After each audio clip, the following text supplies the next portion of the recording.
Good morning. ഇന്ന് നമ്മൾ maths ആണ് എടുക്കാൻ പോണത്. മാത്സിൽ നെക്സ്റ്റ് ചാപ്റ്റർ 8th ചാപ്റ്റർ ആണ് പെർസെൻറ്റേജ് ആൻഡ് ഇറ്റ്സ് അപ്ലിക്കേഷൻ. അപ്പോൾ നമുക്ക് ഈ ചാപ്റ്റർ കുറച്ചും കൂടി നന്നായിട്ട് വാസ്റ്റ് ആയിട്ടുള്ളൊരു ചാപ്റ്ററാണ്. നേരത്തെ പോലെ സിമ്പിളായിട്ടുള്ള കുറച്ച് കാര്യങ്ങളല്ല. മെയിനായിട്ട് പറയാനാണെന്ന് വെച്ച് കഴിഞ്ഞാൽ ഒരുപാട് ഇക്വേഷൻസ് നമ്മളിതിൽ പഠിക്കണം. കണക്കെന്ന് പറയുമ്പോൾ ഒന്നുമില്ല, ആ ഇക്വേഷൻസൊക്കെ ബൈ ഹാർട്ട് ആയി കഴിഞ്ഞാൽ നമുക്ക് ജസ്റ്റ് അപ്ലൈ ചെയ്യാനുള്ള ചാപ്റ്ററേ ഉള്ളൂ. പക്ഷേ നമ്മൾ നന്നായിട്ട് തെറ്റാതെ എന്ത് വേണം, ഇക്വേഷൻസ് പഠിച്ച് ഓർമ്മയിൽ വെക്കണം. അപ്പോൾ നമുക്ക് സാധാരണ എന്താണ്, കോസ്റ്റ് പ്രൈസ്, സെല്ലിംഗ് പ്രൈസ്, വിറ്റ വില, വാങ്ങിയ വില, ഡിസ്കൗണ്ട്, അതെത്ര പെർസെൻറ്റേജ് ആണ്, അതേപോലെ തന്നെ ബാങ്കിലിടുന്ന സിമ്പിൾ ഇൻട്രസ്റ്റ്, കോമ്പൗണ്ട് ഇൻട്രസ്റ്റ്, അങ്ങനെയുള്ള കുറച്ച് കാര്യങ്ങളാണ് നമുക്ക് ഈ ചാപ്റ്ററിൽ പഠിക്കാനുള്ളത്. അപ്പോൾ ആദ്യം നമ്മൾ എന്ത് ചെയ്യണം, ഫസ്റ്റ് തന്നെ ഇതിലുള്ള എല്ലാ ഇക്വേഷൻസും നന്നായിട്ട് ബൈ ഹാർട്ട് ചെയ്ത് പഠിക്കാം. പറ്റുമെങ്കിൽ എന്ത് ചെയ്യണം, എഴുതി തന്നെ പഠിക്കാം. അതിനുശേഷം അതേ മോഡലുള്ള കണക്കുകൾ നമ്മൾ പ്രാക്ടീസ് ചെയ്യാം. ഓരോന്നൊക്കെ ഞാൻ കാണിച്ചു തരാം, പ്രാക്ടീസ് ചെയ്യാം. അപ്പോൾ നമുക്ക് എന്താണ്, ഈ ചാപ്റ്റർ എളുപ്പമായിരിക്കും. അപ്പോൾ നമുക്കിതിൽ ബേസിക്കായിട്ട് കുറച്ച് കാര്യങ്ങൾ അറിയാനുള്ളത്, ഇപ്പോൾ ഒരു 75 അല്ലെങ്കിൽ 75 എന്ന് പറഞ്ഞാൽ എന്താ അതിനർത്ഥം? 75 എന്ന് പറഞ്ഞാൽ 75ൻ്റെ ശതമാനം കാണുക അല്ലെങ്കിൽ പെർസെൻറ്റേജ് കാണുക എന്നൊക്കെ പറയുമ്പോൾ 75 ഡിവൈഡഡ് ബൈ 100 അങ്ങനെയാണ്. A percentage is equal to A/100 അങ്ങനെയാണ് അതിനെ പറയുക. A പെർസെൻറ്റേജ് എന്ന് പറയുന്നത് A/100. അതായത് നമ്മളൊരു നമ്പർ പറഞ്ഞു, ഇപ്പോൾ 75 എന്ന് പറഞ്ഞു കഴിഞ്ഞാൽ 100ൽ അത് എത്രയാണ്, അതിനെയാണ് അതിൻ്റെ പെർസെൻറ്റേജ് എന്ന് പറയാം. ഇപ്പോൾ 75/100 എന്ന് പറയുമ്പോൾ എത്രയാണ്, 0.75 അതാണ് 75% വരുന്നത്. അപ്പോൾ 75 ഒരു പെർസെൻറ്റേജ് എന്ന് പറഞ്ഞാൽ എന്താ അർത്ഥം, ആ നമ്പർ ബൈ 100 ആണ്. 100ൽ അത് എത്രയാണ്, A percentage is equal to A/100. ഇതാണ് നമുക്ക് അറിയേണ്ട ബേസിക് ആയിട്ടുള്ള കാര്യം. അപ്പോൾ ചിലപ്പോൾ അങ്ങനെ ചോദിക്കാറുണ്ട്, 0.65 അതിൻ്റെ ഡെസിമൽ കളഞ്ഞ് പെർസെൻറ്റേജിൽ എഴുതുക. അപ്പോൾ എന്താണ്, 0.65/100. അപ്പോൾ അതിൻ്റെ പെർസെൻറ്റേജ് കിട്ടിയ എത്രയാണ്, 65%. അപ്പോൾ ബേസിക്കലി ഒരു കാര്യം ഓർത്താൽ മതി, A പെർസെൻറ്റേജ് എന്ന് പറയുന്നത് എത്രയാണ്, A/100 എന്ന് പറയുന്നത് ഏത് നമ്പറും ആയിക്കോട്ടെ കേട്ടോ, നമ്മൾ ഡിനോട്ട് ചെയ്യണതാണ്, ഏത് നമ്പറും ആയിക്കോട്ടെ. ഇപ്പോൾ 5% എന്ന് പറഞ്ഞു കഴിഞ്ഞാൽ 5/100, 100% 100/100, 35% എന്താണ്, 35/100. ഇങ്ങനെയാണ് പെർസെൻറ്റേജ് പറയണത്. ഇനി ഇതേ പെർസെൻറ്റേജ് വെച്ചിട്ടുള്ള പലതരത്തിലുള്ള കാൽക്കുലേഷൻസ് ആണ് നമുക്ക് ഈ ചാപ്റ്ററിൽ നോക്കാനുള്ളത്. അപ്പോൾ നമുക്ക് ഫസ്റ്റ് നോക്കാനുള്ളത് എന്താണ്, ആദ്യം കുറേ ഇക്വേഷൻസ് ആണല്ലോ. ആ ഇക്വേഷൻസ് ബൈ ഹാർട്ട് ചെയ്തിട്ട് വേണം ചാപ്റ്റർ തുടങ്ങാനായിട്ട്. നോക്കാനുള്ള ഇക്വേഷൻസ് ആണ്. അതിൽ ഒന്നാമത്തത് ലോസ് എന്ന് പറഞ്ഞു കഴിഞ്ഞാൽ നഷ്ടം ഈസ് ഈക്വൽ ടു CP എന്ന് പറയുന്നത് കോസ്റ്റ് പ്രൈസ് ആണ്, വാങ്ങിയ വില, മൈനസ് SP എന്ന് പറയുന്നത് സെല്ലിംഗ് പ്രൈസ്, വിറ്റ വില. അപ്പോൾ നമുക്ക് എത്രയാണ് നഷ്ടം എന്നറിയാനായിട്ട് എന്ത് ചെയ്യണം, വാങ്ങിയ വിലയിൽ നിന്ന് വിറ്റ വില കുറച്ചാൽ മതി. അടുത്തത് പ്രോഫിറ്റ് പെർസെൻറ്റേജ് അല്ലെങ്കിൽ ലാഭശതമാനം എന്ന് പറയുന്നത് പ്രോഫിറ്റ് ലാഭം ഇൻറ്റു 100/CP എന്ന് പറയുന്നത് കോസ്റ്റ് പ്രൈസ്, വാങ്ങിയ വില. ഇനി ലോസ് പെർസെൻറ്റേജ് നഷ്ടശതമാനം എന്ന് പറയുന്നത് നഷ്ടം അല്ലെങ്കിൽ ലോസ് ഇൻറ്റു 100/CP.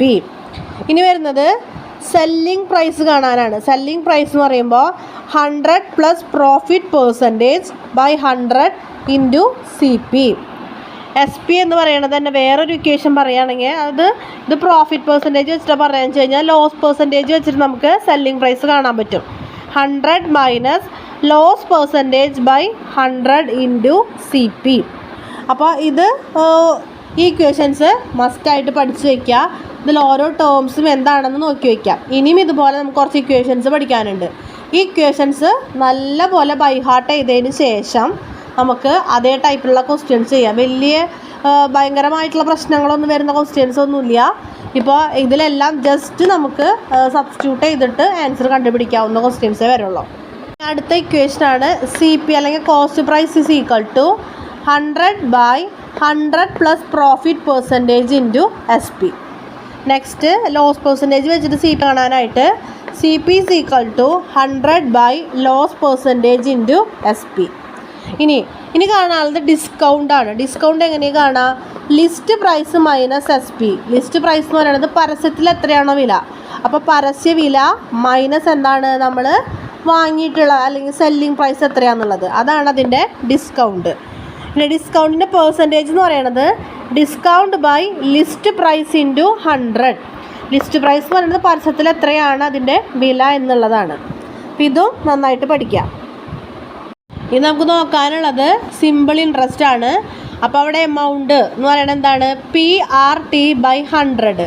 പി എന്ന് പറയുന്നത് എത്ര രൂപയാണ് നമ്മൾ ഇടുന്നത്, അതാണ് എന്ത് പി എന്ന് പറയുന്നത്, പ്രിൻസിപ്പൽ എമൗണ്ട്. ആർ എന്ന് പറയുന്നത് റേറ്റ് ഓഫ് ഇൻട്രസ്റ്റ്, അതായത് എത്ര ശതമാനം പലിശയ്ക്കാണ് നമ്മൾ ആ എമൗണ്ട് ഇടുന്നത്, അതാണ് എന്ത് ആർ എന്ന്, റേറ്റ് ഓഫ് ഇൻട്രസ്റ്റ്. ടി എന്ന് പറയുന്നത് ടൈം പീരീഡ് ആണ്, അതായത് എത്ര വർഷത്തേക്കോ അല്ലെങ്കിൽ എത്ര മാസത്തേക്കാന്നൊക്കെ പറയില്ലേ, ആ ടൈം പീരീഡിനെയാണ് എന്ത് പറയുക ടി എന്നതുകൊണ്ട് ഉദ്ദേശിക്കുന്നത്. അപ്പോൾ simple interest amount is equal to PRT/100, principal amount, rate of interest, അതുപോലെ തന്നെ ടൈം. ഇനി കോമ്പൗണ്ട് ഇൻട്രസ്റ്റ് എന്ന് പറയുമ്പോൾ എമൗണ്ട് ഈസ് ഈക്വൽ ടു എത്ര എമൗണ്ടാണ് കിട്ടുന്നത് എന്നുള്ളത് P × 1 + R/100 whole raise to n. ഇവിടെ പി എന്ന് പറയുന്നത് പ്രിൻസിപ്പൽ എമൗണ്ട് ആണ്, ആർ എന്ന് പറയുന്നത് ഇൻട്രസ്റ്റ്, എത്ര ഇൻട്രസ്റ്റിലാണ് ഇടുന്നത്, 5%, 10%, എത്രയാണെന്ന് ആ ഇൻട്രസ്റ്റ് ആണ്. എൻ എന്ന് പറയുന്നത് എത്ര കാലത്തേക്കാണ് ഇടുന്നത്, അതാണ് എൻ എന്നതുകൊണ്ട് ഉദ്ദേശിക്കുന്നത്. അപ്പോൾ ഈ രണ്ട് ഇക്വേഷൻസും കൂടെ നമ്മൾ നോക്കണം. അപ്പോൾ ഇത്രയും ഇക്വേഷൻസ് നിങ്ങൾ നന്നായിട്ട് ബൈ ഹാർട്ട് ചെയ്ത് പഠിക്കണം. എന്നിട്ട് പിന്നെ വളരെ സിമ്പിളാണ്, ആ ക്വസ്റ്റ്യനിൽ ഇതിൻ്റെ ആപ്ലിക്കേഷൻ മാത്രമേ ഉള്ളൂ. നമുക്ക് ഈ ചാപ്റ്ററിൽ വരുന്ന ബേസിക് ആയിട്ടുള്ള കുറച്ച് കണക്കുകൾ നോക്കാം. അപ്പോൾ നോക്കിയേ, 75% ഈസ് ഈക്വൽ ടു എത്രയാണ്, ഞാൻ പറഞ്ഞിട്ടുണ്ടായി A% എന്ന് പറയുന്നത് എന്താ അർത്ഥം, A/100 എന്നാണ്. അപ്പോൾ 75% എന്ന് പറയുമ്പോൾ 75/100 ചെയ്യുമ്പോൾ നമുക്ക് 0.75 കിട്ടും.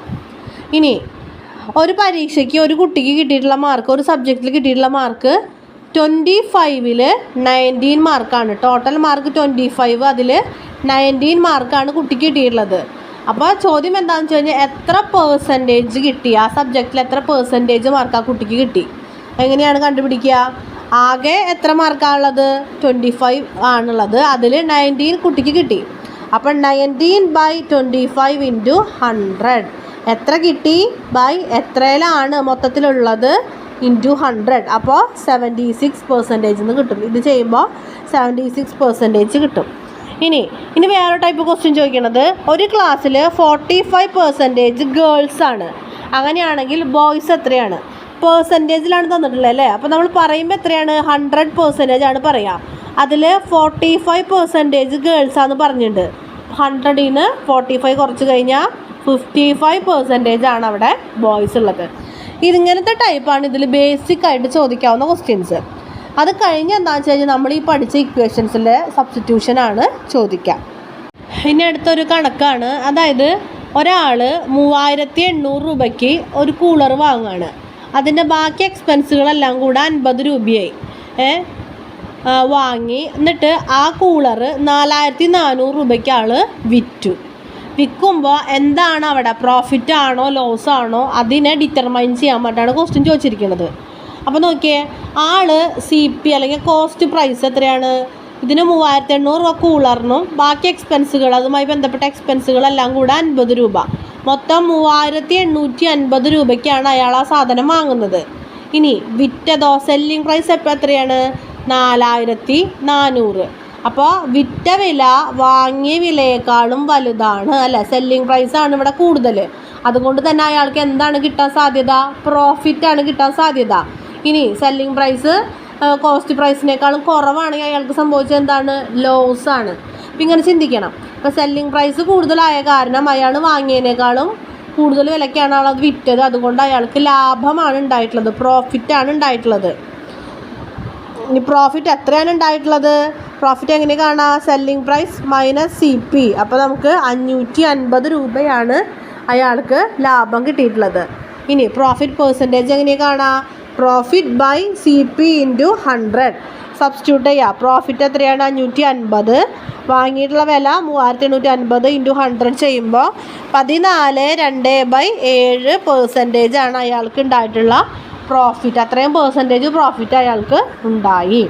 അപ്പം ഇങ്ങനെ അത് വേറെ ഒന്നുമില്ല അല്ലേ, നമ്മൾ ജസ്റ്റ് അതിൽ ആ പഠിച്ച ഇക്വേഷൻസ് നമ്മളത് അപ്ലൈ ചെയ്തു.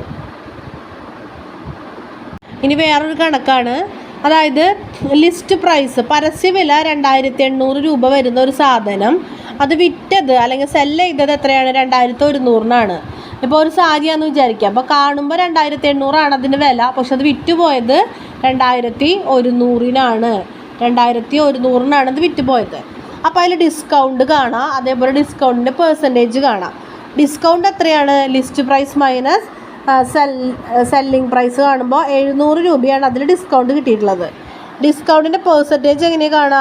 Discount by list price into 100. അത് സബ്സ്റ്റിറ്റ്യൂട്ട് ചെയ്യുമ്പോൾ 25% ഡിസ്കൗണ്ട് അവിടെ കിട്ടി. അപ്പോൾ ഇതുപോലെ വളരെ സിമ്പിളാണ് ഇതിലത്തെ കണക്കുകളെല്ലാം. ആ എല്ലാ ഇക്വേഷൻസ് പഠിക്കണം. ആ എല്ലാ ഇക്വേഷൻസിലും സബ്സ്റ്റിറ്റ്യൂട്ട് ചെയ്യുന്ന പോലുള്ള കണക്കുകൾ നമ്മളോട് ചോദിക്കാം. വേറൊരു ഇൻട്രസ്റ്റിൻ്റെ കണക്ക് നോക്കാം. ഒരു 10,000 രൂപ 2 വർഷത്തേക്ക് 8% പലിശ നിരക്കിൽ നിക്ഷേപിക്കുകയാണ്. പ്രിൻസിപ്പൽ എമൗണ്ട് എത്രയാണ്? 10,000 രൂപയാണ്. ടൈം പീരീഡ് എത്രയാണ്? 2 ഇയറാണ്. Rate of interest 8%. അങ്ങനെയാണെങ്കിൽ അതിൻ്റെ സിമ്പിൾ ഇൻട്രസ്റ്റ് എത്രയാണ്? അപ്പോൾ ഇക്വേഷൻ എഴുതാം. As equal to PRT/100. Just എല്ലാം അപ്ലൈ ചെയ്തു. അപ്പോൾ നമുക്ക് 1600 രൂപ കിട്ടും. 1600 രൂപ എന്ന് പറയുന്നത് അതിന് കിട്ടുന്ന ഇൻട്രസ്റ്റ് ആണ്. അപ്പം മൊത്തം ആളുടെ കയ്യിൽ എത്ര രൂപ ഉണ്ടാവും ഈ 2 വർഷം കഴിഞ്ഞ് കഴിഞ്ഞാൽ? ഇട്ടത് 10,000 പ്ലസ് 1600 കൂടിയിട്ട് 11,600 രൂപ ആളുടെ കയ്യിൽ കിട്ടും. വളരെ സിമ്പിളാണ്, വെറുതെ ഒന്ന് അപ്ലൈ ചെയ്താൽ മതി. നമ്മൾ നേരത്തെ പറഞ്ഞത് എന്താണ്? കോമ്പൗണ്ട് ഇൻട്രസ്റ്റ് ഇടാണെങ്കിൽ, നേരെ സിമ്പിൾ ഇൻട്രസ്റ്റ് ആയിരുന്നു. കോമ്പൗണ്ട് ഇൻട്രസ്റ്റ് ഇടാണെങ്കിൽ എന്താണ് equation? Amount is equal to P into 1 plus R/100 all raised to n. അവിടുത്തെ ടിക്ക് പകരം ഇവിടെ n ആണ്. n എന്ന് പറയുന്നത് എന്താണ്? എത്ര ടൈം പീരീഡ് ആണ്, എത്ര വർഷത്തേക്ക് ഇടുന്നുണ്ട് എന്നുള്ളതാണ്. അപ്പോൾ എല്ലാം സബ്സ്റ്റിറ്റ്യൂട്ട് ചെയ്ത് കഴിയുമ്പോൾ നമുക്ക് 11,700 രൂപ. മറ്റേൽ എത്ര കിട്ടിയിരുന്നത്? 11,600 രൂപയാണ്. കോമ്പൗണ്ട് ഇൻട്രസ്റ്റ് ഇടുമ്പോൾ നമുക്കൊരു 100 രൂപ കൂടുതൽ കിട്ടും. അപ്പോൾ നമ്മളിവിടെ ഒന്നും ചെയ്തിട്ടില്ല. എന്താണ് തന്നിട്ടുള്ളത്? ജസ്റ്റ് സബ്സ്റ്റിറ്റ്യൂട്ട് ചെയ്യുക മാത്രമാണ് ചെയ്തിരിക്കുന്നത്. അപ്പോൾ ഇവിടെ ക്രോസ് മൾട്ടിപ്ലിക്കേഷൻ ചെയ്തിട്ട് അതിനെ 2 വട്ടം ഗുണിക്കണം. അതാണ് ഇവിടെ എത്രയാണോ ആ റേസ്റ്റ് വന്നിട്ടുള്ളത്. ഇപ്പോൾ A/2 ഈസ് ഈക്വൽ ടു എന്താണ്? A ഇൻറ്റു A അങ്ങനെയാണല്ലോ. അപ്പോൾ അതൊന്നും നമ്മളിവിടെ ശ്രദ്ധിക്കണമെന്ന് മാത്രമുള്ളൂ. അപ്പോൾ ഇതാണ് നമുക്ക് ഈ ചാപ്റ്ററിലുള്ളത്. എന്തായാലും നിങ്ങൾ ബൈ ഹാർട്ടായിട്ട് ഇക്വേഷൻസ് പഠിക്കുക. എന്നിട്ട് എല്ലാ ഇക്വേഷൻസ് വരുന്ന ക്വസ്റ്റ്യൻസ് ഗൈഡിൽ നിന്നോ ടെക്സ്റ്റിൽ നിന്നൊക്കെ നിങ്ങൾ സോൾവ് ചെയ്ത് പഠിക്കുക. കാരണം ജസ്റ്റ് എന്താ പറയുക, സബ്സ്റ്റിറ്റ്യൂട്ട് ചെയ്ത് ആൻസർ കണ്ടുപിടിക്കുന്ന പരിപാടി മാത്രമേ ഉള്ളൂ. ഇക്വേഷൻസ് കിട്ടുക എന്നുള്ളതാണ് മെയിൻ. അപ്പോൾ എല്ലാവരും നന്നായിട്ട് പഠിക്കുക. Thank you.